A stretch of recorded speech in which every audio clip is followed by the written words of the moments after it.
guys. Hey, what's shaking, guys? Welcome to another episode. We are recording. Word. Hey, look at that professionalism. Exactly. Welcome to Mansplaining, the show for guys by dudes. I'm Dave. I'm Jake. Hey, this week, this is a show for your first time ever checking it out, guys. We are basically two broken men. No, we are two guys who are offering advice to the 22-year-old versions of ourselves. We're just talking about guy shit, random shit, sometimes actual shit. We just talk about a lot of this shit. And either way, welcome. Thanks for checking us out if it's your first time here. You could always listen to the audio of these podcasts if you go to Spreaker.com, Mansplaining with Jake and Dave. We're on that. We're also on Spotify. We're on iHeartRadio. We're on iTunes. It sounds really impressive, but anybody who runs a podcast know that literally anybody can do that. So, cost nothing. So either way, welcome. Let's see if our good friend of the show, Drew A's, pops in a little bit. Mr. Divian might pop in. Who knows? But we do. If you're just listening to this, we actually I hate using that word. Actually, because there was this guy that I worked with back in New York who was a stand-up. Yeah. And he was like, actually, it was a word that dumb people use to make themselves sound smarter. Literally, actually, literally. I literally actually did that. And I'm like, oh, okay. By the way, I have a show at the Rise Theater. Hamill throwing stones right off I can't help it, man. You start banning people, I'm like, fuck you. Did they actually ban you? Not me. Okay, all right, but, fair enough. You know, I was like, oh wait, oh no, that was. Oh no, I'm not on the level. I'm not on the radar, so they don't. I mean, they'll probably book me one day and then realize like, oh, you're funny, but like you've said some not nice things, so we're gonna have to get rid of you. Which is entirely possible. And then I have a joke about how I identify as a big fat woman, and I punched a woman in the face. Oh, I'm sorry, that's somebody else. That was somebody else's joke. Yeah, sorry. And, you know what? This is. I wasn't there for it, right? But I would like to believe, in all things when it's related to artistic creativity and comedy, that joke might have landed if it was performed better. Maybe that is a possibility. So I wouldn't necessarily throw the entire premise out, but there's a lot of things you got to set up for it, I guess, before then. But I'm just not a fan of when a whole venue is like, you can never perform here. It's like, what the fuck, man? All right, cool. Right. I mean, it's one of those things where you're like, yeah, it's your place, but I know. At the same time, I just think it's bogus. I mean, I'm not. It's one of those things where it's like, can they do it? Yeah. Mm-hmm. Are they allowed to do it? Yeah. Yep. Doesn't mean that I think it's a good idea. That I think it's, I just think it's stupid. But like, if you want to go down this road, go down this road. But like, oh well. I have thoughts about that. I'm not quite sure if I'm ready to share this publicly. So. Yeah, that's all right. But so we're gonna start the show off by just going a little bit over geography, and this is like the top countries that have listened to this podcast over the past week. I'm just double checking to see if Drew's popping in yet. Not yet. He's not. Haas00312 has followed us. Thank you so much, Haas. We appreciate that. Thank you, Haas. Yeah, you were like, hey, is there a graphic that's going to pop up? And apparently, we're two old guys, man. I don't know how that shit works. Yeah. No, I had it working once, and then it freaking stopped. Oh, fuck. But yeah, we're pretty. If you want to listen to the audio of our various podcasts and stuff that we do, we're all over wherever you listen to podcasts from. All right. So, top countries that have listened to this podcast over the past 2 weeks. Coming in number one, United States. Coming in at number one. No, number one, United States. Number two for 2 months in a row, India. Yeah. India. We actually got way more downloads from India this month than we've had ever. So we're not sure why you guys are listening. We are freaking grateful that you're listening. I think it's freaking awesome. Thank you so much. Thank you, Prime Minister Modi, for listening to our show. He's been shouting us out every freaking press conference, and we appreciate that. When he's talking about fighting the Chinese in Kashmir, he stops and goes, "Jake and Dave." They were talking about it. You gotta. Those guys are sometimes hilarious. Yeah, sometimes they really kind of break the mood for him. They take the edge off. Okay, coming in number 3, United Kingdom. Oi, oi. We got some nice folks out there. Number 4, Canada. Oh, it's about number 4. Yep. Number 5, Chile. I got nothing. I don't know. Chile's Chile. I dated a Chilean once, and I still couldn't. I wouldn't be able to pick out her accent versus anybody else. Because I don't know. I don't. Oh, this one's new. Colombia. No, yeah, Colombia. No, we've actually had a continuous listens of Colombia. Huh. They're freaking good. Algeria. Huh. No shit. Yeah. All right. We All right. appreciate that. Thanks. And then rounding out the bottom of the list, it would be France. Ooh, oui. We have France. And then Russia. All right. Mother Russia. We have problem with women too. Yeah. This is about a global conversation, guys. Yeah. About understanding. President Putin #1. Dude, if we get like 50 hits next to it, they're like, holy shit. Hey, man, you know what? Maybe Trump was. Now I take first date. Go to fish store. We bring gun. Yeah. Suddenly, I'm like, oh shit, we're blowing up there. I always curious about that because on my podcast, Disjointed podcast, that's been around forever, I was talking to people corrupting people, and we made a joke about like what prostitutes must be like in Pyongyang. Like they won't shut up about how awesome Kim Jong-un is the entire time, and it was a stupid joke. It was a stupid joke, because I know it's freaking horrible over there. Come on my ass, you Yankee bastard! But the weird thing was like the very next week we had one listen from Pyongyang, which is was really odd. They're like, oh man, these fat bastards talking shit. They whenever you mention North, that's like the one hidden trick in podcasting. If you just say the words North Korea or Kim Il Sung or Kim Jong Il or Kim Jong Un, you will get at least one pop from North Korea because and what the fuck are they gonna do with it? Yeah, exactly. Yeah, whatever. They're like, man, all these like, what's most of our traffic? What have they been talking about? Well, there's a shitload of fucking asshole podcasters who are trying to get more money off of Google AdSense. Apparently, I gotta listen to Pyongyang. What the fuck do you got?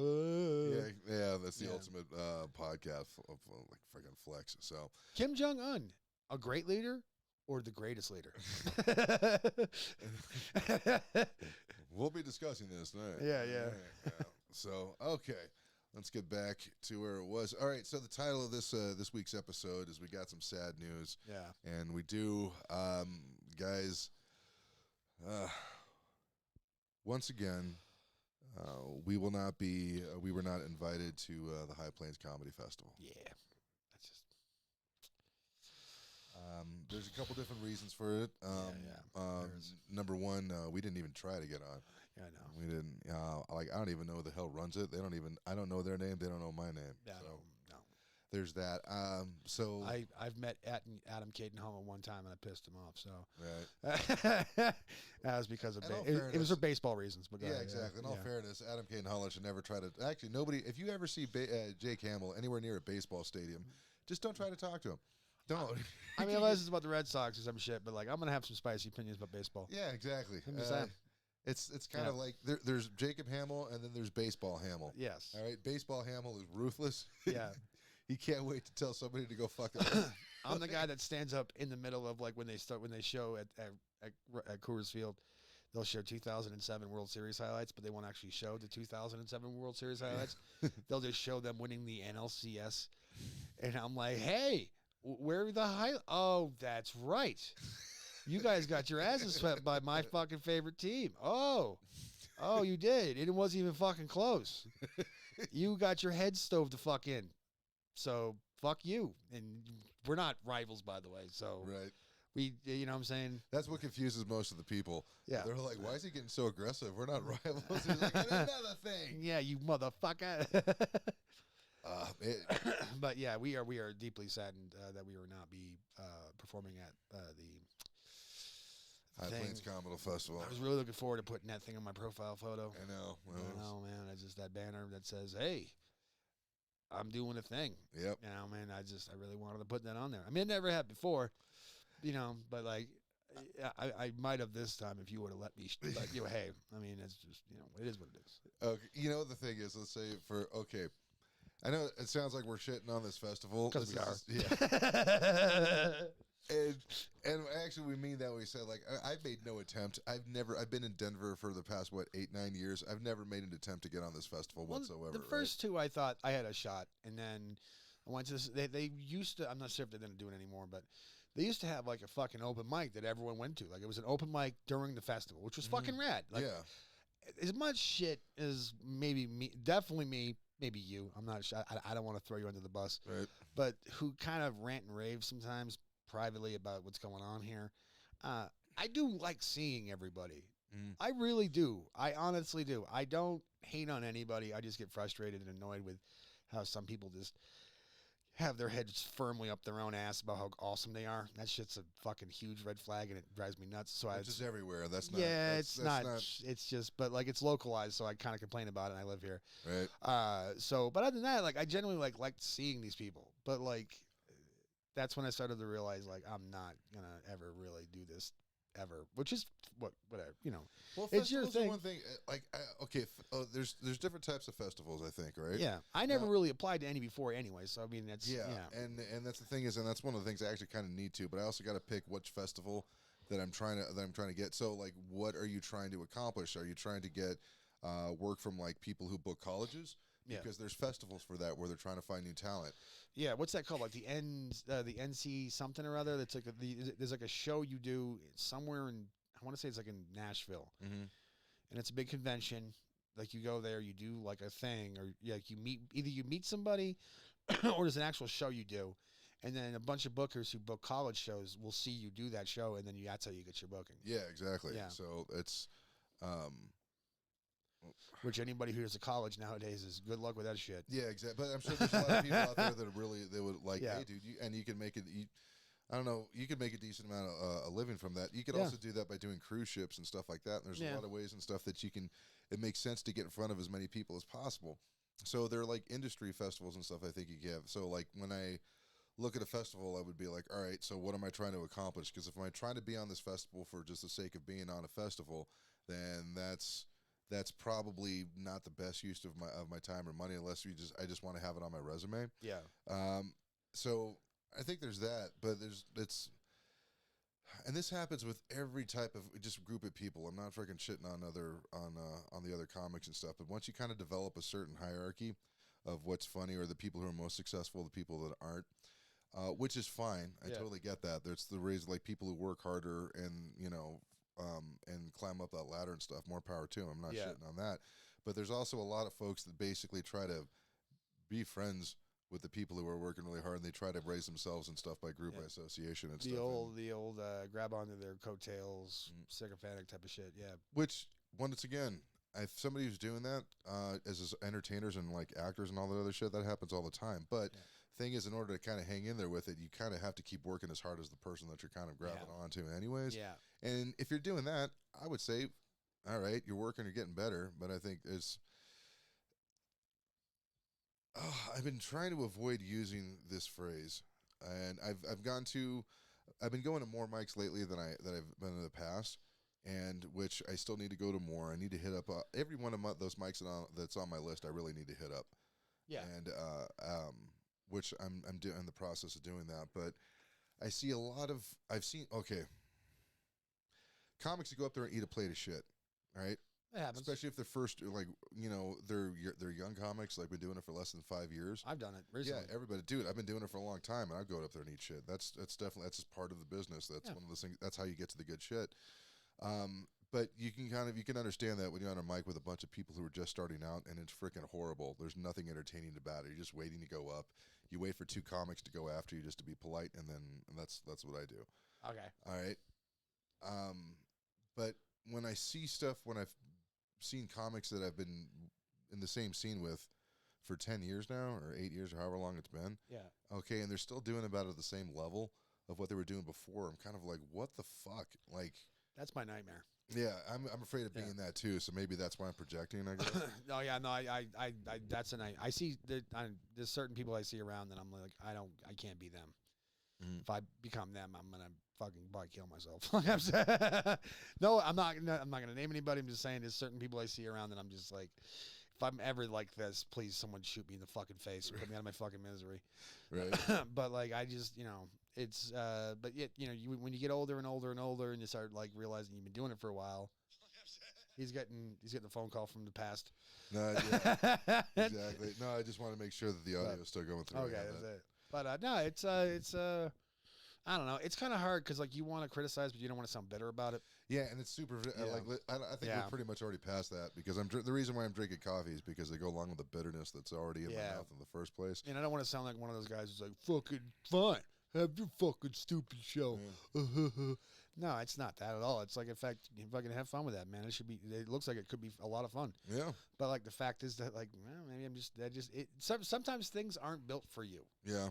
You just got to take it as it is. Yeah, and also Yeah. like I can't because there's always that feeling of like there's like a bit of jealousy that always kind of pops up. It's always going to be there if you're a performer or even just a dude in general. But it really, like, I always take the High Plains Festival to reassess how hard I have not worked and what I could do. So I kind of use it as, at least I've been doing that for the past couple of years where, you know, I mean, when I first got here, I'm like, well, they don't know me.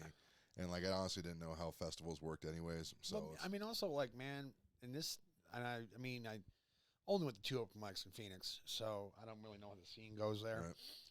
Right. But I didn't really get a lot of that same vibe there that I got here. Here, it's like there's a schism. There's a huge schism between a lot of. There's like it's very, like it's almost like you're in a giant fucking high school. Mm-hmm.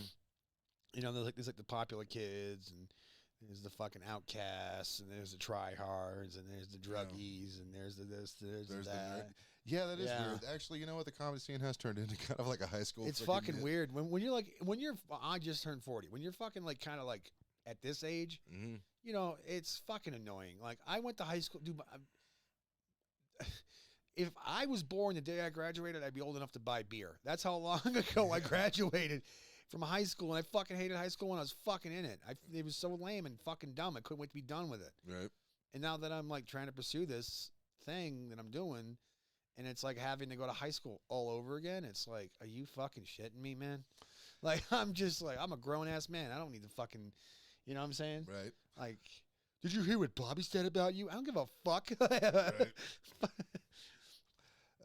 You know, shit like that. Like, it's like there's rumors that start. There's all kinds of crazy shit, and it's just like, what the fuck are we doing? This is immature and lame as fuck a lot of times. And if it's not really helping, like, the actual show, I don't know. Yeah, one of the reasons that I can separate what anybody thinks about me or what I think about them. Yeah. Because I don't think a lot of people think anything about me anyways. They'd be like, who's that guy, Dave? All right, whatever. Yeah. They don't really know me that well. But the whole thing is, the reason why, even if let's say I don't like them and I could separate myself, is I'm really only concerned if the audience is having a good time. Yeah. Right? I'm concerned that the comic in front of me doesn't eat a plate of shit. I'm really concerned that I don't eat a plate of shit before the next comic comes up and has to dig themselves twice out of a hole, the one that the other two, you know, me and somebody else kind of did. I would just want people to have a good time. And I think that focus gets detracted by a bunch of other things. Yeah. And really, like, if you're an entertainer, that's really the only focus. Everything else is secondary. You don't put other shit first. So, but also there's like a lot of gatekeepers here, and it's just like, what the fuck are we doing? The only thing I can do, this is what I've already found, and I think we talked about it off camera, is that the only thing I could do is the best job that I could possibly do. Right? Exactly. That's really the only thing is they could say everything they want. If I know that I put 100% when I went up on stage and like did well, I've never said that I crushed anywhere. But I always say, no, I did okay. No, I did all right. You know, I'm not trying to be false modest, but I'm like, nah, they weren't laughing the entire time. And like, nobody had a heart attack from laughing, so I could have done better, you know. And here's another thing, too. This is another thing that this has been going on for fucking years, and I've seen it in so many people. And this is the kind of person I am. Whenever you're talking with, like, fellow comics, like shooting the shit, whatever, chopping it up, whatever you want to call it, I really enjoy stories when they're like, I did this show in fucking I don't know. I did a show in the mountains. I did a show in Aspen one time, and man, it was fucking bad. Like this happened. A goddamn horse walked in the bar.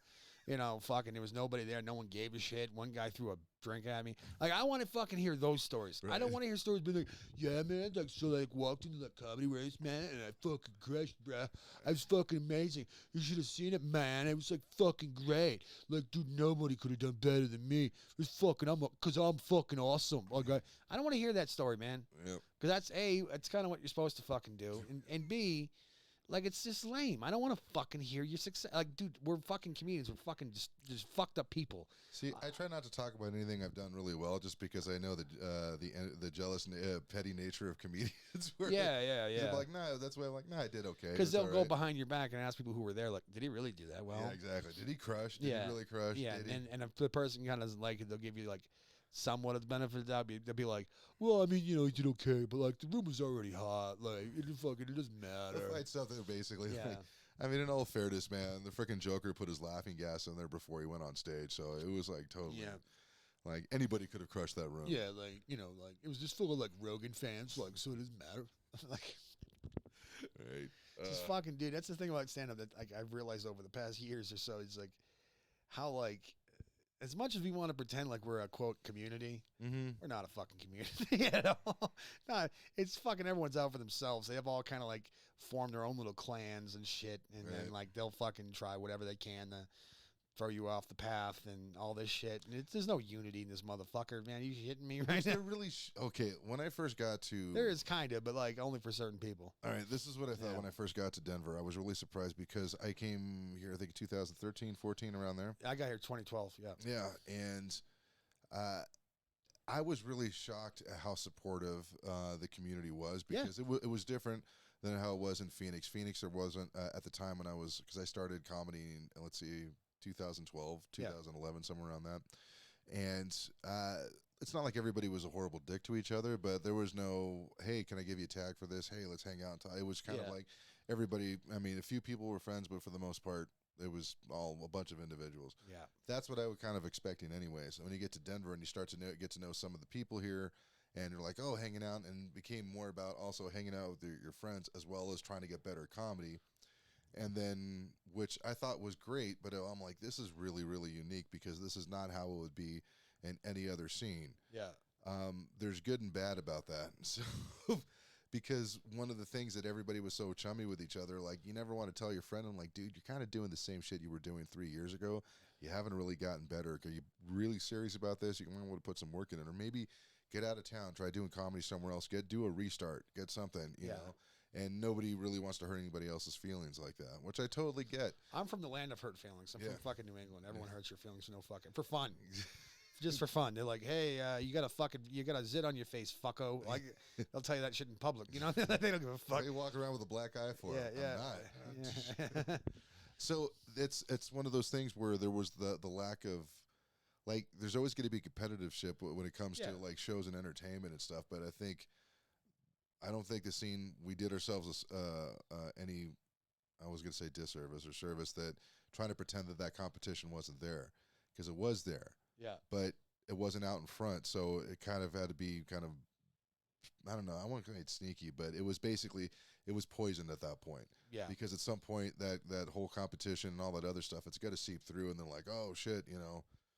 And then they start making up rumors about people and this and that and starting shit and yada, yada, yada. Like Mean Girl fucking high school horseshit. Right. Which, again, being a person who's like in his late 30s, now just turned 40, I don't really have the patience for that shit. That's what happens when testosterone stops being produced in your body nearly as much as it was. Like, Really? yeah, no, okay.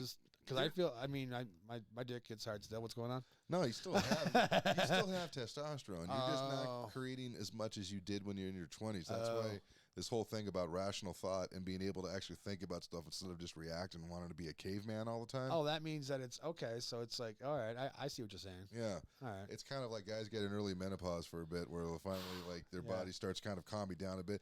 By the way, human beings are always on two powerful drugs, testosterone and estrogen, at all given times. I'm on both. Yeah, nobody asked for it, but you're like, hey, do you want to do some really crazy shit? No, well, too bad. Here you go, you know. Yes. And so, yeah, throw all that shit in there. But you know, it's you know, I don't know. But then again, like, I can't really blame them for not. Sorry, making noise. I'm getting fidgety. I'm not like surprised that I'm not on this thing, but like at the same time, like whatever, man. it would, okay, Yeah.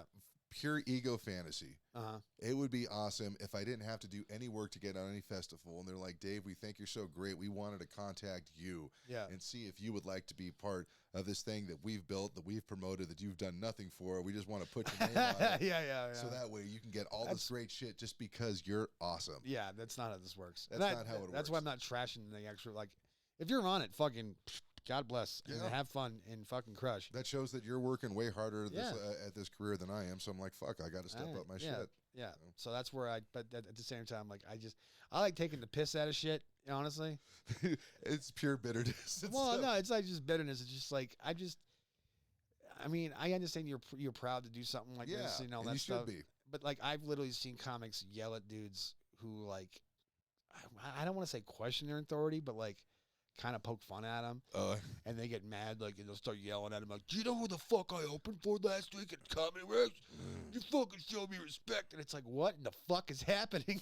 Like, what happened to people where they're just like, how dare you? Yeah. I'm better than you. You can't break my balls. You're not on my pay scale. Yeah. And it's like, when you start taking yourself too seriously, that's when I start checking out. Where I'm just like, oh, okay, like you got to take it, like you got to take this shit kind of seriously. I understand that, but like when you take it too seriously, when you're like, you know what I'm saying, like that whole like kind of like huffing your own bullshit type of fucking too seriously. That's when I get a little like, what's going on? I don't like funny, this. crazy shit, right? Yeah, but it is what it is. It's But I'm not gonna go into that. yeah. Oh, what? Well, I mean, I would just say it's like, okay, when I hear things like, I've opened for this, I've done that. I'm like, so that's great. I take what that means is that you're now an opener. Okay, that's great. So that means you're going to do 10 minutes to get the show started. And that's better than somebody who's just doing an open mic. I think it's better than a showcase. I think it would be open mic or showcase and then an opener. Oh, no. I mean, it's not an actual show, right? Yeah. So regardless of who you open for, whether it's, I don't know, pick an alt comic or a freaking super popular comic, unless it's like an arena comic. Yeah. You're as far as the club level goes and stuff, you're still an opener. That's good, but whoever was the headliner doesn't really matter, I don't think, as much. Yeah. So if you say, oh, I featured for this, oh, that's a bit more impressive because you're doing 20 minutes and you actually you spend more time with, you're that much closer to becoming a headliner. You're working that, you get to, then it starts to have a little bit more of a clout because you're putting in more work. And then there's headliner. So, but it's funny how you kind of interchange. Well, I mean, this isn't just a Denver thing, by the way. I saw that shit when I was in Boston. Oh, when I was doing stand up in Boston. I lived in New Hampshire. I did like shit in Portland, Maine, Manchester, New Hampshire. I did some northern Massachusetts, like Amesbury area, like that kind of like Newburyport shit. And then I also did a little bit in Boston. But like you would go to these mics in Boston, and these dudes would be like, yeah. So there's one comic named Justin McKinney, right? He's a big he's regionally big in New England. He does occasionally he'll do shows. He'll get booked for like a weekend at Comedy Works or some shit like that. But he's good. He's got he's very good, and he'll show up to open mics obviously because that's where he lives. He went to practice on his shit. And you'll see comics who are at the same open mic as him, then go to do a showcase and say, he's open for Justin McKinney. And it's just like, I don't know about that. You're right, open mic. If that's the case, so did that fucking weirdo who came in like his own converted van, who's just here to just yell F slurs the whole fucking time. He also opened for Justin McKinney at this open mic because it's an open mic. It's, it doesn't fucking matter. It's funny. One of the things that I learned from my one fucking little paid booking TV gig that I had a long time ago. Yeah. Like, that thing has been seen. Like, if I wanted to be a freaking super pain in the ass asshole, I would start quoting how many times that thing is aired in how many different countries and all these other different things. How many YouTube views it has. Yeah, exactly. There's people who probably, if you might have seen this because, hey, is that asshole that freaking was stealing from that restaurant or something? And you're like, wait a second, what is it? There's that, but I've never, I don't know, like, it didn't mean anything. It didn't really change my life one way or the other. Yeah. Really. It was basically, you know what it was? It basically said, like, hey, you could check this off your bucket list. Yeah. That was it. And I'm like, okay, it's there. It's done. It's kind of like... I've only been on TV one time, and it was recently. Well, it's because I was at the Arizona Diamondbacks game, and a guy had a home run, like, in my section. All right. So I was, like, on TV for, like, about, I don't know, a second. Yeah. You're still able to scream, go Sox. As the ball went about 10 feet over my head and, like, landed in some poor, like, Mexican girl's fucking nachos, which was just hilarious. It exploded all over the place. It did. It was fucking kind of funny. But they were Giants fans, too, so they were stoked that their guy hit a home run, but the ball literally landed right in her fucking nachos. She would have been like, got it. All I heard was... starts, like, taking charge of it, like, just getting the seeds. And then some fucking white knight dickhead was like, I'm going to give this ball to a kid. And the fucking girl was like, fuck you, you are. Fucking grabbed the nacho-covered fucking baseball. I earned this, bitch. And the guy was like, all right, fucking, The Giants owe me some nachos. Yeah. So, all right. But normally we start with current events, but obviously we've already just been rambling and stuff. yeah, current events. Oh well, you know, there's. This is the weird. Yeah, okay, we could talk about Afghanistan, but by the way, you mean Vietnam Part 2, Electric Boogaloo? Right. I mean, at least, I mean, granted, I mean, I wasn't there. My cousin was, and but you know, it could have been way fucking worse. Yeah, and it's not like we didn't have freaking casualties and we didn't have people get injured and stuff like that. But not on the scale as we did with Vietnam, I think, right? You can well, Vietnam is just, it was, you know, we kind of had people flying out of the fucking place, like holding on to the helicopter as they were like flying away, right?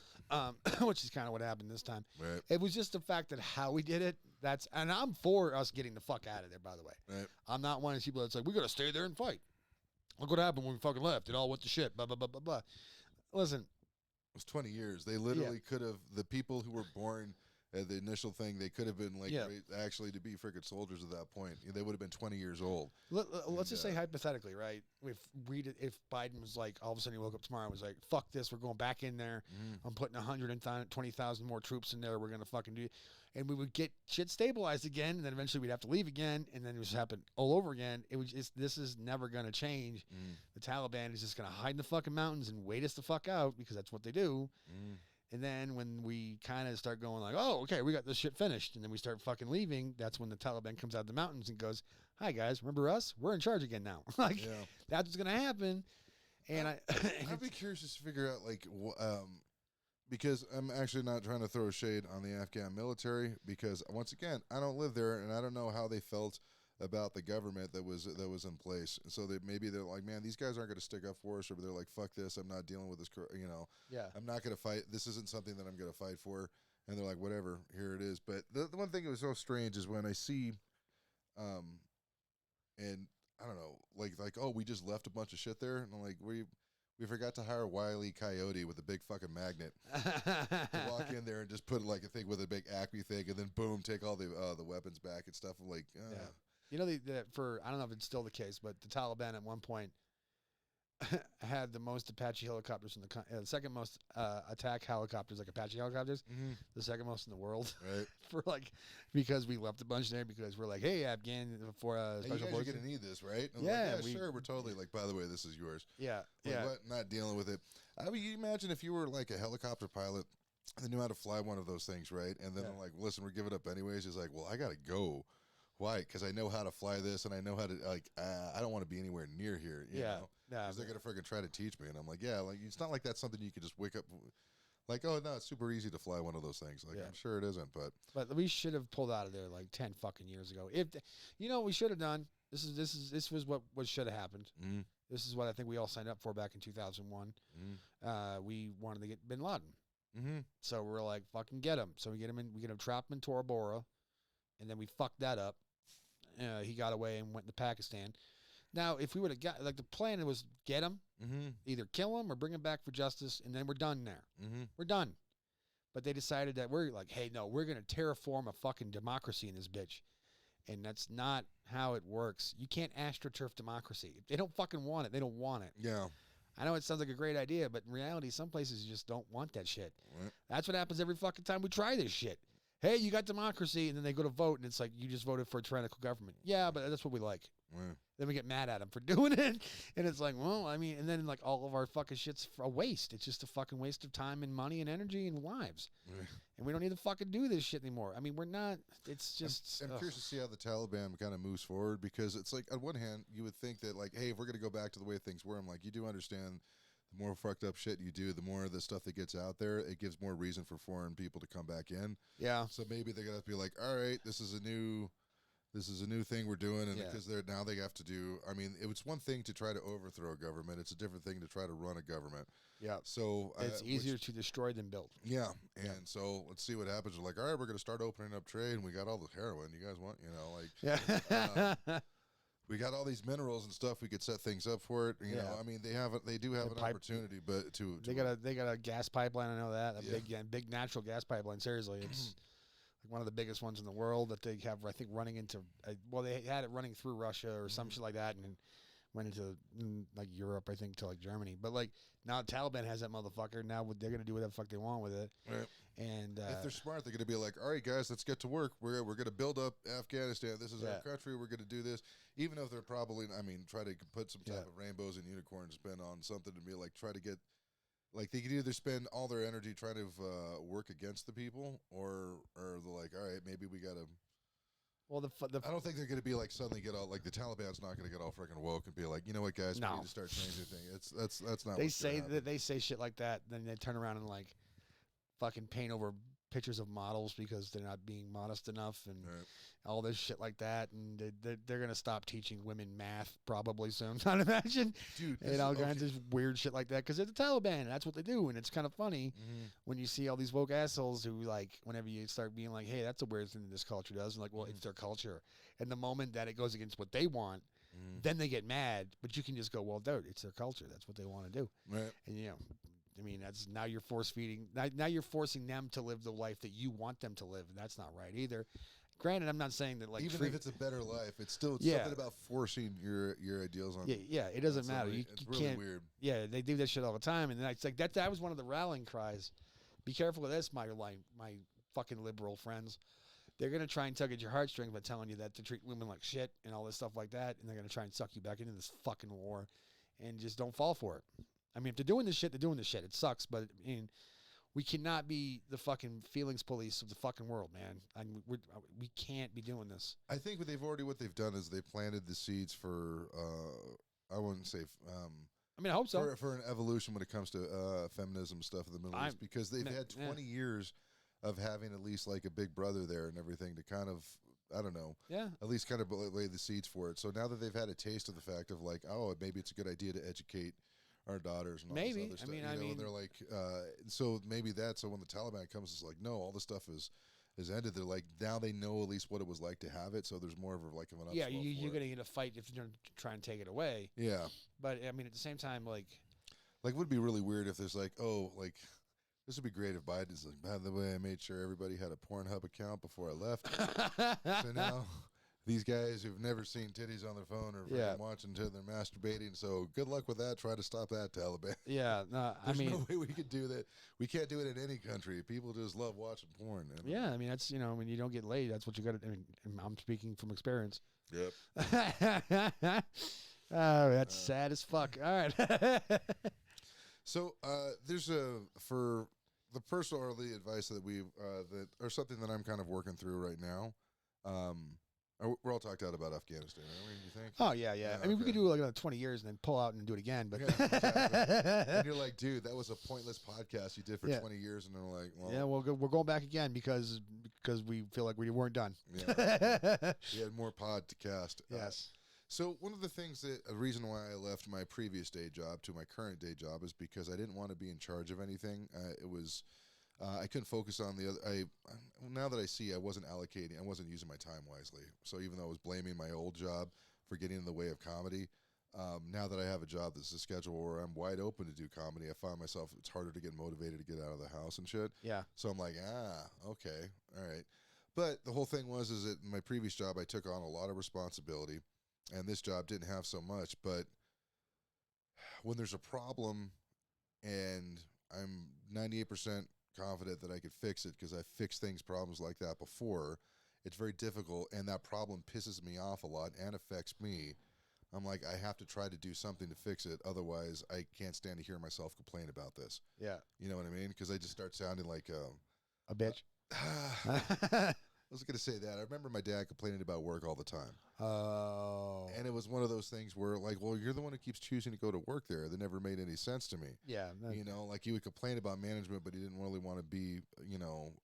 That's my dad was like the same thing. He complained about the guy who's in charge, but I'm like, you'll try to do a better job then. He's like, no, because I don't want to be in charge. And I have a different approach where I'm like, all right, I don't like the guy in charge. I'm going to take that spot and learn everything. And then I'm going to do a better job. And then, stupid me, now I fucking get this. Everything is done out of spite with me when it comes to my work history. So you had said something, and it was like, that's how you sleepwalk into a freaking management position. And I'm like, shit. Yep. Damn it. People have their thing that they sleepwalk into. Mm-hmm. I think everyone has that one thing about them. Right, and that's one of the things that I thought would be, oh, that's interesting to talk about. So, when you could, in order to prevent this, you could be hyper self-aware, and still even then you might, if you're really good at lying to yourself, you could still friggin' fool yourself into thinking you're not doing, the thing you think you're doing. Yeah. The other thing I was going to say is have a good circle of friends that'll tell you when you're doing shit, and you're like, hey, that sounds like you're trying to do such and such, but you tell me this, but you're really doing this. And I'm like, No, I do that all the time. So I am taking another dangerous step towards management. Yeah. Just because I know the managers have, like, I could see how busy they are, and it's not like they're not doing shit because they don't want to. It's because they can't. You can only be in so many places at once. Yeah. So I'm like, all right, let me try to do something. I've done this before. Let me set up a training program and all this other shit. So theoretically, this might fix or help the front of house situation. And I'm like, all right, so I've given them tools for the front of house to do better, and I'm also making the tools to make it easier for management to get rid of people who don't want to get on board. Yeah. You know what I mean? And then after that, I'll be like, I'll get stuck in something else where I'm like, all right, with sales, I can help out with that here. Let me see your labor cost, Yeah. The next thing I know, I'm like, shit, I'm doing a hybrid position. Yeah. I'm like, fuck, why am I back in this office? God damn it. Yeah. My old boss from my old job shows up, and I'm like, shit. Oh, you took this job, Dave, because you don't want to be management. Yeah. And then you're like, oh, well, fuck. And God damn it. Right. Well, guess what? Who's your new manager? That's me. All right. Yeah, that's why I mean, granted, it wasn't exactly my choice completely, but that's the reason why I haven't really dated anybody in a while. Because, like, I kept on sleepwalking into these situations where, like, I'm like, oh, it's a woman. Oh, I really like this person. Cool. Let me metaphorically choke the life out of this fucking situation. Right. Let me let my fear frickin' dictate everything about. Yeah, and then all of a sudden you start going like, why is she leaving? I'm walking right into this again. Yeah. That's why I was like, I mean, granted, it's also because, like, I don't know, just women here just don't like me. But dude, that's what it was. Like, nobody in New York, when I lived in New York, nobody, I mean, there was a few people who were interested in me, but by and large, with as many women that were on that island. Oh, New York women just don't, You would think that there would be, just statistically, a few more interested in me than there actually were, but no, that wasn't the case, just because they could spot the crazy off of me that was going, that was radiating. But do men have, like, you know how sometimes women have those crazy eyes? Mm-hmm. Do men have that too? There's got to be like there's got to be there's that stink there's of something about You're like, oh, I'm definitely going to say something stupid. And so I don't know, like, I was okay if I was going to try to tell the 22-year-old me to give myself advice, like, because I haven't really delved in the groundwork for my ultra craziness had already been laid. Those seeds had been planted, but I wasn't going to delve into that for another 6 or 7 years. I was going to go for a while thinking I was okay, but not really realizing I had some serious fucking issues. The man way to go. Yeah. The manly way. You do that. You develop an addiction. You get over the addiction so you have something to talk about. Yeah. Talk to any comedian that started at the age of 35. That's basically, it was either a divorce or getting over an addiction.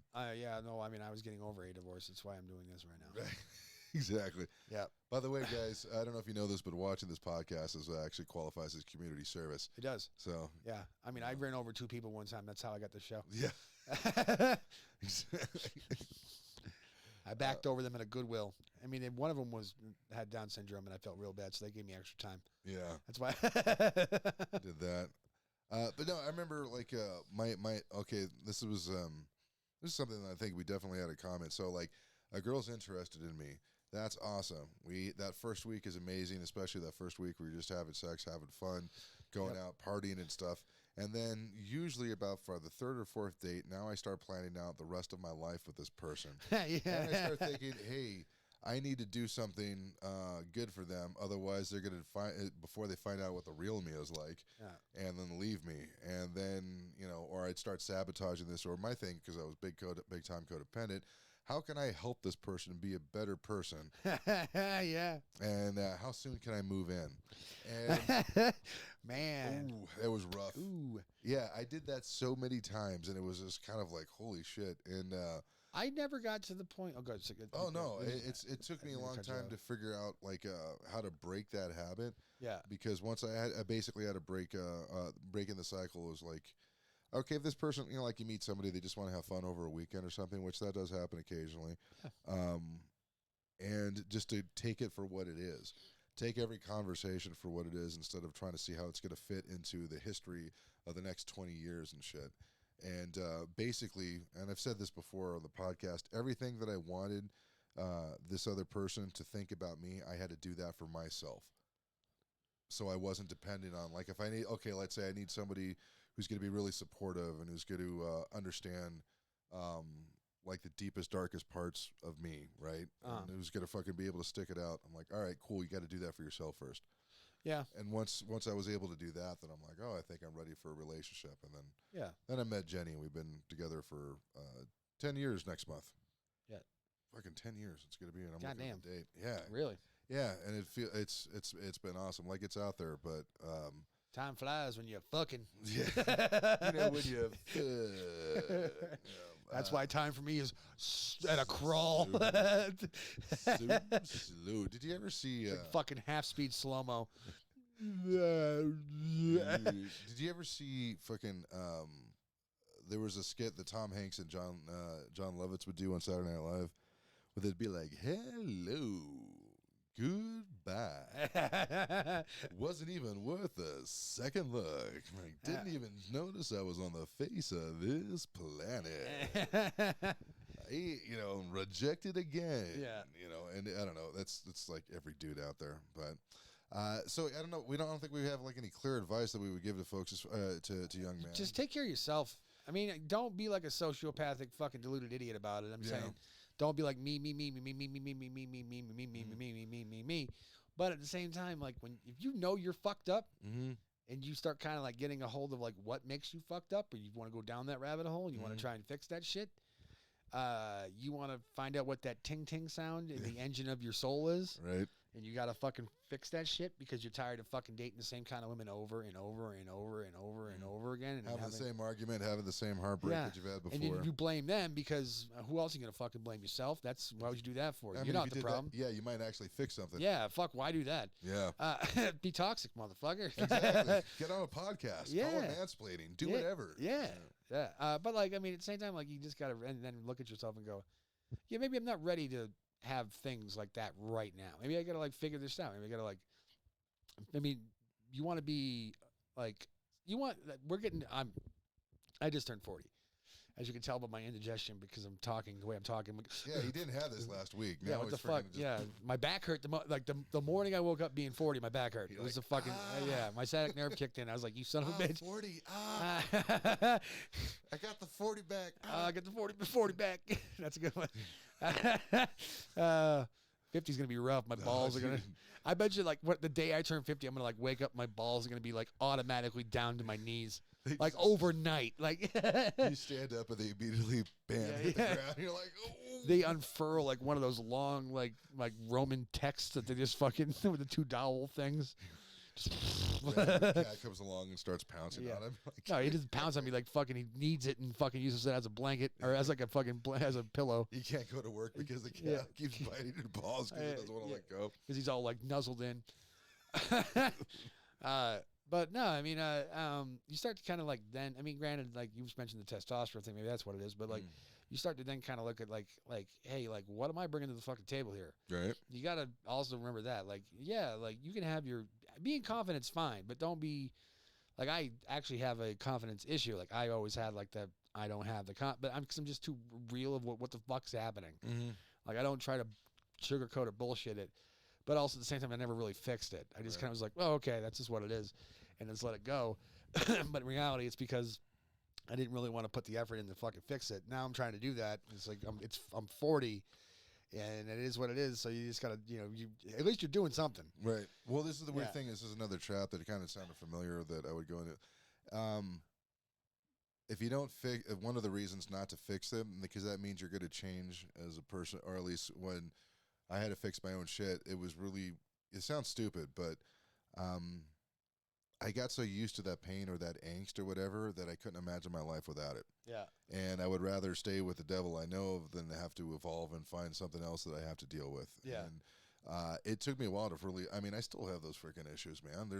I am one of those folks that has a confidence issue, but also thinks I'm way more awesome than I really am.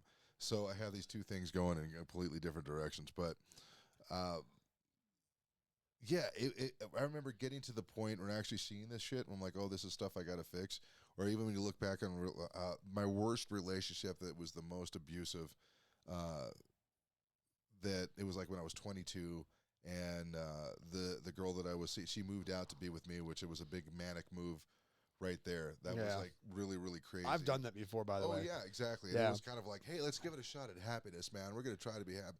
And either way, we were fucking horrible to each other. We were like, I was definitely emotionally manipulative, abusive, one thing, and it's just I was clingy and stuff, and she didn't want. It's like really what it came down to is that neither of us, me personally, should not have been in that relationship at all. Yeah. You know what I mean? Because it was like, yeah, of course it failed. Of course it was freaking toxic. Of course you did, you know, you were an asshole during the whole thing. You never should have been there. You weren't ready for it. You know?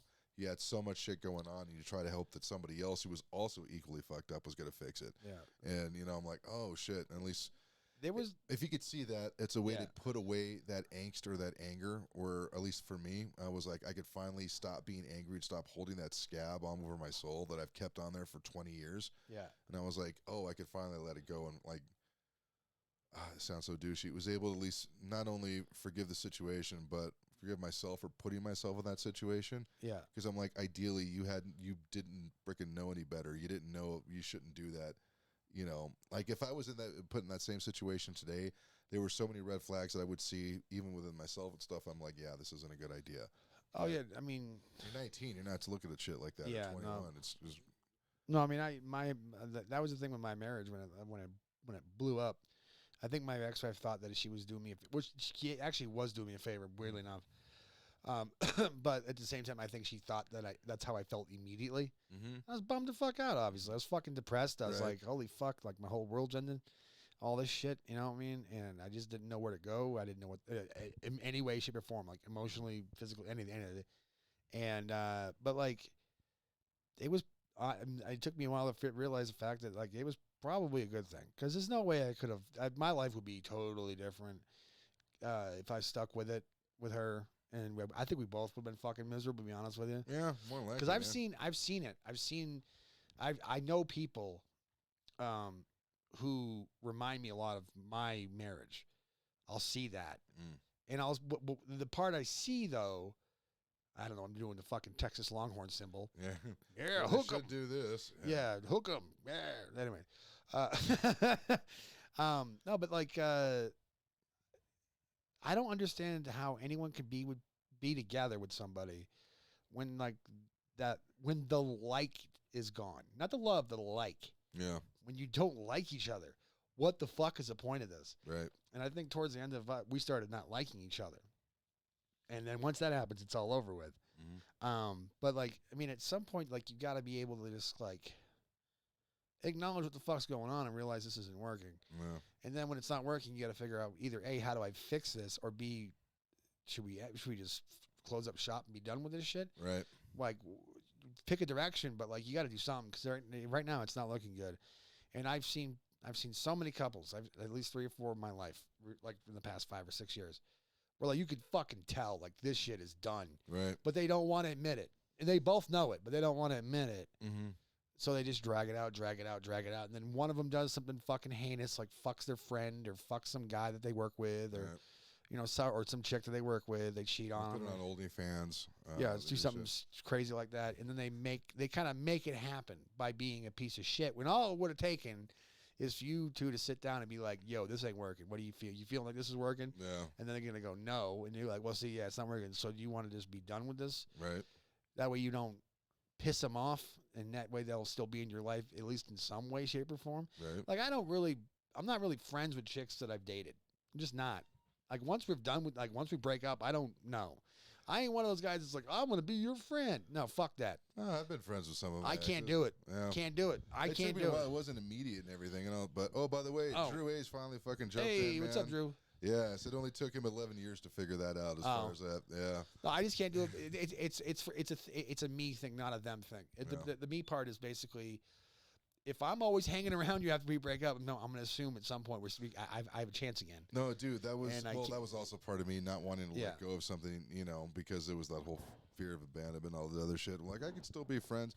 Now, granted, I have there's a few girlfriends or ex-girlfriends that I'm still like I chat with occasionally, maybe once every 3 years or something, or everything. It's not like we hang out and we're besties. It's not that, but Oh yeah, no, I get a few of those. my whole thing was I didn't want to hold a lot of resentment. And the only one that I never reached out to would be like my ex-wife.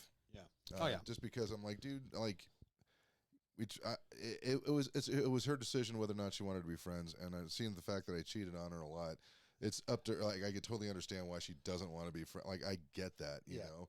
But that was one of those things I was like, nah, it's that's the one I'm not going to reach out for. My ex-wife sent me a friend request years and years and years and years and years ago, and I left her in the abyss because I didn't know if I wanted to be friends with her. Right. And I was just like left it there, and then all of a sudden it vanished. She blocked me, and I was like, "What the fuck happened?" Like I had no communications with her. Yeah. And then come to find out, apparently one of my relatives was like talking shit to her through DMs on Facebook, Really? and I had no idea. I fucking had. I swear to God, to this day, I didn't find out until like a year later. Oh jeez. And I was like, "Cool, thanks for fucking welding that door shut to that life ever again. Thanks a lot." Once again, that might have been the best thing. It might have been, honestly. It probably was, but at the same time, like, yo, you don't have to do that. Right. I don't need people sticking out for me because whenever they do, they fuck it up.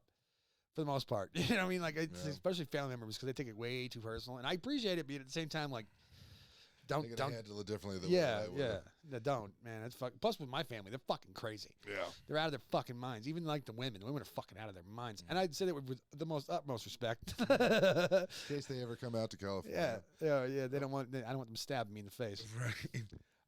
Drew Ways is like, yeah, I used to assume it was my fault if something's wrong. Yeah, well, that's, I know, dude, you know, because Drew was there with me, man, the whole thing. He saw me go through the whole shit. He was there for me, and he's like, yeah, no, when I was at my fucking lowest, so, you know, that's always there on our past, which I love him for. But, what was it Drew said? Yeah, my first wife tried to leave when she cheated on me, but I guess she thought it would be better to make me stick around till I hated her.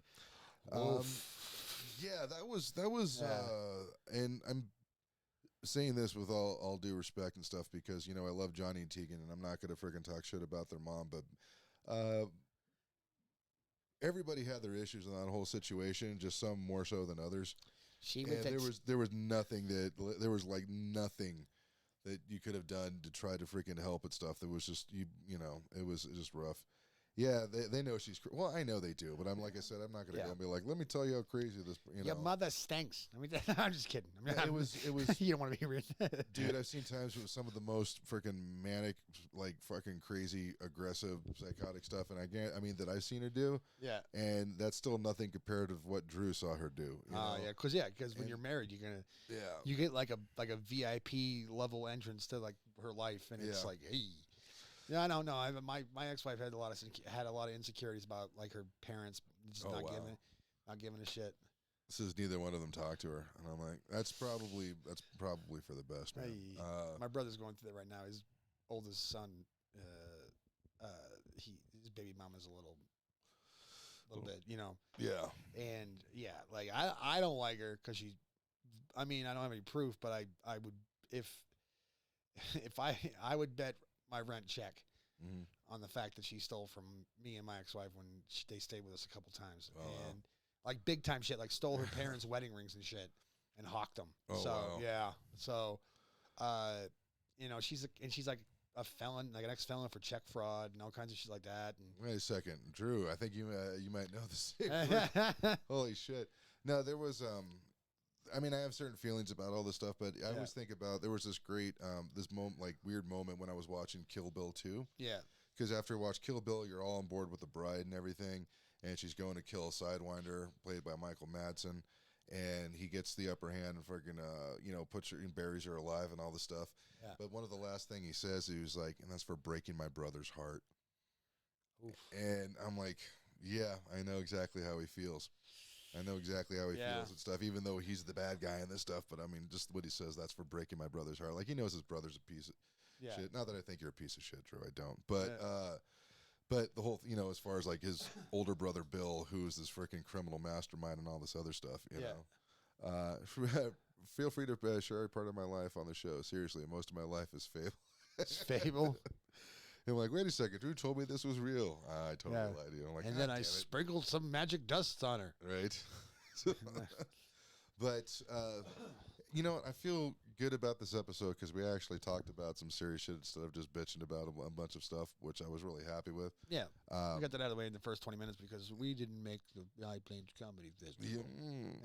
That's fine. And I hope they have a great show, man. Those guys are going to do awesome. Yeah, they'll be fine. I hope they pack out every room. I hope everybody gets, they do better for it and stuff like that.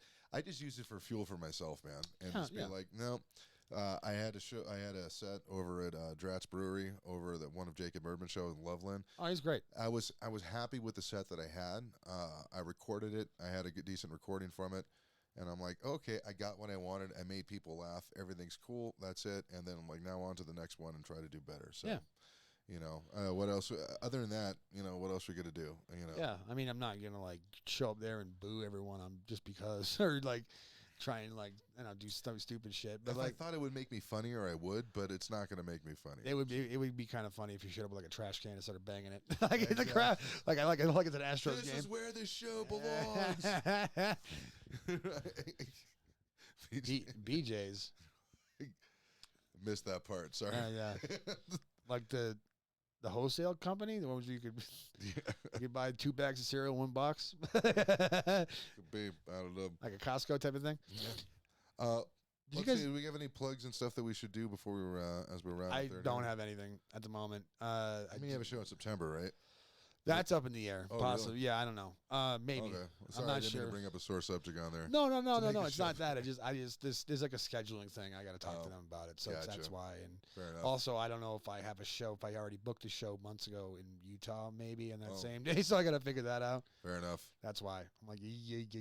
Well, let's see. We have if you guys are anybody's in the Colorado area, up and down I-25.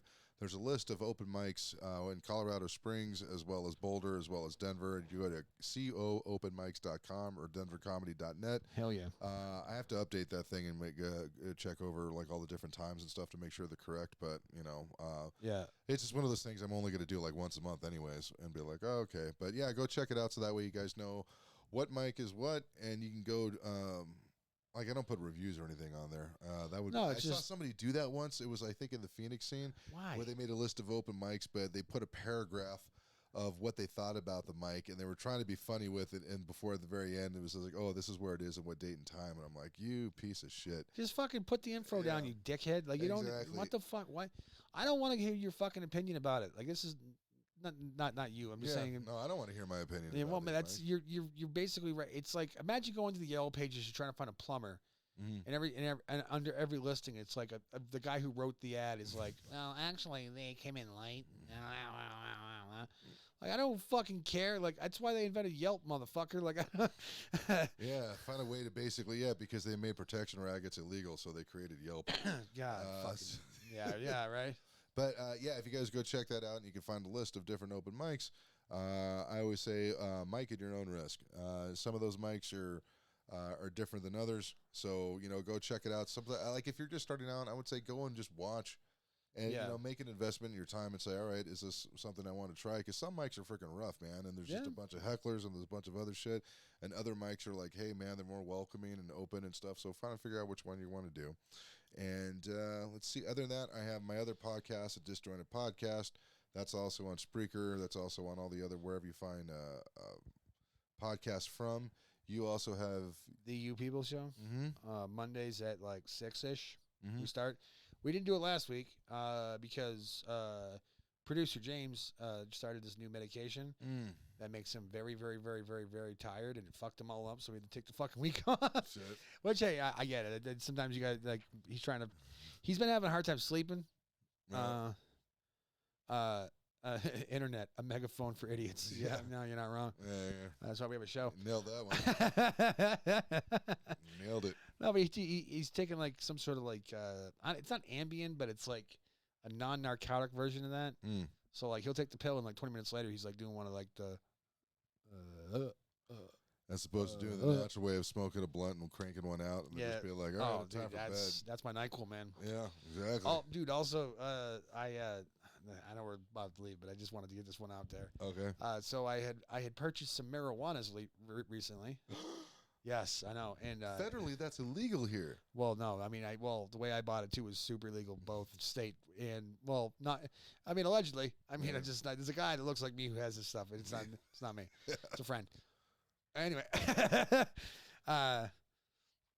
non-narcotic or heroin. No, I mean, like it doesn't have anything. It's like it's got serotonin and shit like that. Oh. Yeah, it's not like it doesn't have any of the bad stuff or good stuff. However you want to look at it. Anyway, this weed I bought fucking reeks, man. It is so fucking strong. Just the smell of it. Right. Like it gets me high. It's great. And it's not like it's a good weed. The weed's good. Mm. But like a guy I know sold it to another guy that I know. Mm-hmm. Who kind of looks like me. Right. and this person put it in their car who looks like me. Right.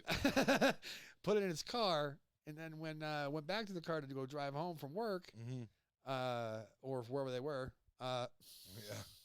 really fucking the story up. Yeah.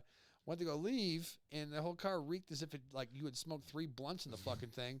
And I smelled like Bear's car, basically. Yeah, but like I never took it out of the bag. I mean, that person never took it out of the bag.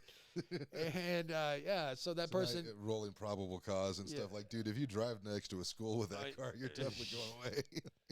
Yeah, I'll be doing my. That was me. Yeah. Every show will start with, "You have a collect call from the Department of Corrections. Do you accept?" That will be our fucking intro. All right, coming from Denver County. That was me, he says. But I think that is probably it that we got for the show. There's a couple. We should have a video for you guys next week. Yeah, we're supposed to be a 5-minute video. It's now like 11 minutes at this point. It's but 11. we cut that down from a half hour, so we're feeling good about that. I'm also going to check out Rumble. I'm going to check out different places to put videos and stuff from. And so we might be doing stuff like I might put this on that and see how that works and stuff. There's so there's a couple of things we're looking into. Yeah, there's a couple other ones too. You could do. There's I don't know. We'll talk about it afterwards. Yeah, exactly. We're trying to figure out where we can come up with some extra content for you guys that isn't necessarily the show, that's a bit more focused instead of just sometimes it's just us rambling. So yeah, or we could work on a better show, I guess. But who's got time for that shit? We're doing it weekly now. What the fuck do you want from me? Exactly. Jeez, they can't all be the theory of relativity, guys. Yeah, right? man. I want to thank Drew Ways, my brother. Pay attention to what you guys are saying. Yeah, I know. But either way, I want to thank Drew Ways for dropping in, man. It's always great to see Drewski. What's up, Drew? In the chat room. Let's see all the folks for Haas00312 for following us. We appreciate that. We appreciate the folks who were also. Who else was in this room? Let's see. We got other users in here like Bot. 2020. Right, exactly. That terrible year is following us.